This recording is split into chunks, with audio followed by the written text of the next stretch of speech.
नहीं, मतलब ये तो हद हो गई। आखिरकार आम आदमी करे तो क्या करे। मतलब मोदी जी कहते फिरते हैं आत्मनिर्भर बनो, आत्मनिर्भर बनो, और जब आम आदमी की तो बात छोड़िए, आम आदमी पार्टी के नेता जो आत्मनिर्भर बनने की कोशिश कर रहे हैं, उन पर ये सारे राइट विंगर्स राशन पानी लेकर चढ़ गए। अरे भाई, जीने दोगे कि नहीं इन्हें? आम आदमी पार्टी के नेता संजय सिंह ने आखिर किया ही क्या है? केवल इतना ही ना कि कोरोना काल में वो आत्मनिर्भर बनने की कोशिश कर रहे हैं। भाई, काम धाम कुछ बचा नहीं है करने को। दिल्ली के लोगों को 2 साल पहले ऑलरेडी बेवकूफ बना चुके हैं। अब 5 साल बैठे बैठे करें क्या? बिजली पानी हॉस्पिटल से इनको घंटा कोई लेना देना नहीं है, तो बैठे बैठे आदरणीय संजय सिंह कुछ तो करेंगे ना। तो बस उन्होंने जो है अयोध्या की जमीन के खरीद फरोख्त को लेकर एक छोटा सा इल्जाम लगा दिया। अभी तो नेता हैं, इसलिए इन्हें पैसों की ऐसी तंगी नहीं है, इसलिए खुद को लाइमलाइट में रखना ही इनके लिए आत्मनिर्भर जैसा है। वही वो कर रहे हैं। देखो, पता तो इन्हें भी है कि जब इस इल्जाम का खुलासा होगा तो इनकी मट्टी पलीत होनी है, लेकिन फिर उससे भी इन्हें घंटा फर्क पड़ता है। बेइज्जती करवाने की तो इनकी और इनकी पार्टी की पुरानी परंपरा रही है। सरजी से लेकर इनके जितने नेतागण हैं, उन सब ने कई बार अपनी बेइज्जती करवा के लोगों का मनोरंजन किया है। अब आप ही बताओ, जवानी के दिनों में तो ये आत्मनिर्भर थे, जब सिनेमा हॉल के बाहर ये टिकट ब्लैक करने का धंधा करते थे। लेकिन अभी क्या करें? कोरोना के कारण सारे थिएटर्स बंद हैं, इनका धंधा पूरी तरह से चौपट है। बस बैठे बैठे कुछ नहीं सूझा तो कुछ रद्दी पेपर्स लेकर प्रेस कॉन्फ्रेंस बुला लिया कि भाई आओ कुछ नया करे।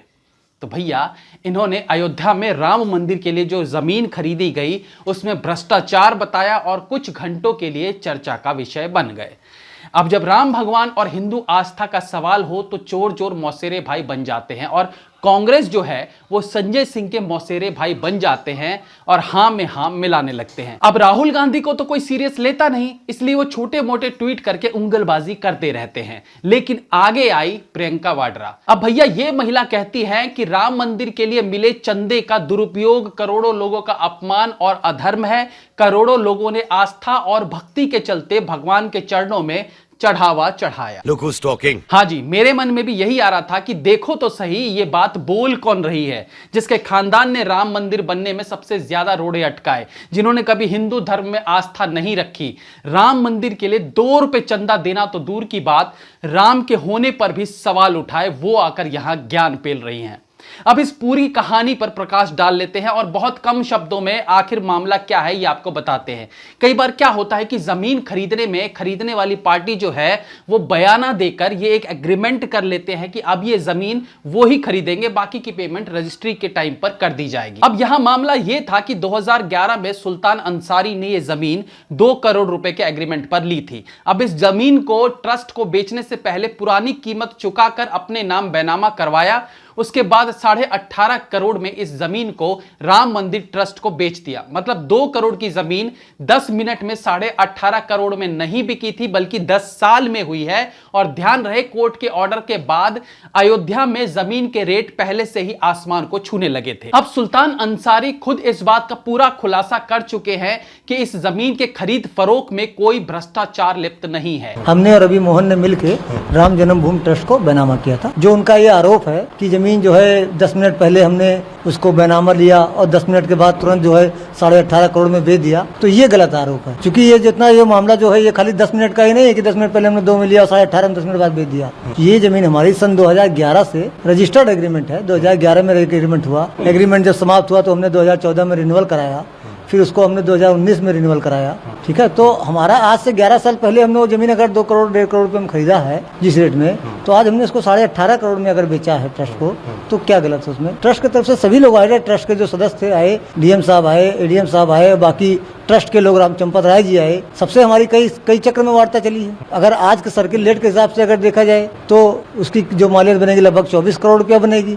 चूंकि राम जन्मभूमि का मामला था, आस्था से जुड़ा मामला था, इसलिए हमने उसको उस कम मूल्य पे जो है 18.5 करोड़ रुपए में हमने दिया। पेमेंट कैसे हुआ?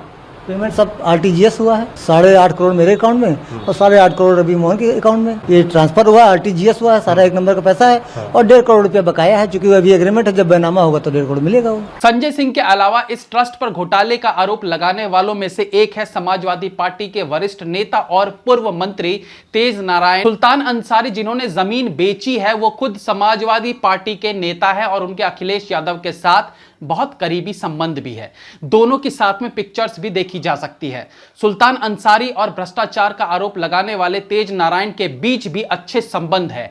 ऐसे में सुल्तान की ओर से अपनी जमीन को राम ट्रस्ट को बेचना और फिर उसी की पार्टी के नेताओं की ओर से ट्रस्ट पर आरोप लगाने के पीछे भी कोई प्लानिंग तो नहीं थी, यह समझना भी जरूरी है। लेकिन फिलहाल के लिए इस बात का ऑलरेडी अच्छे से खुलासा हो गया है कि यह एकदम साफ सुथरा लेन देन का मामला था। खैर छोड़ो ना, इस पर चर्चा क्या करना भाई। एक टिकट ब्लैकी की बात पर अगर राम मंदिर के निर्माण पर सवाल उठाने लगे तो लानत है ऐसी सोच पर। लेकिन शक का जो कीड़ा लोगों के मन में इस ब्लैकी ने डाला था उसके बारे में एक बार तो बताना ही था, वरना इन्हें सीरियस लेता कौन है। बाकी रही कांग्रेस की, तो अब इनके इतने बुरे दिन आ गए हैं कि आम आदमी पार्टी और समाजवादी के छुटपुटिये नेताओं के झूठे इल्जामों पर हां में हां मिलाने लगे हैं। 100 साल पुरानी पार्टी का इससे बुरा हश्र क्या हो सकता है। अब इनके पास सरकार के खिलाफ कोई मुद्दे भी नहीं बचे हैं। पप्पू पिंकी चिंकी मिंकी अब सब केवल इसी आस में बैठे सरनेम खेल रहे हैं कि इनके खानदान में कोई तो ऐसा आएगा जो इनके पुराने दिन वापस लाएगा। अब देखते हैं इनका बेटा, क्या नाम है, अच्छा छोड़ो नाम में क्या रखा है, सरनेम में रखा है। इनका खानदान तो गांधी सरनेम के बलबूते ही चलता आया है। तो दोस्तों संजय सिंह पहले की तरह एक बार फिर अपने मुंह पर कालिक पुतवा चुके हैं। जय हिंद, वंदे मातरम।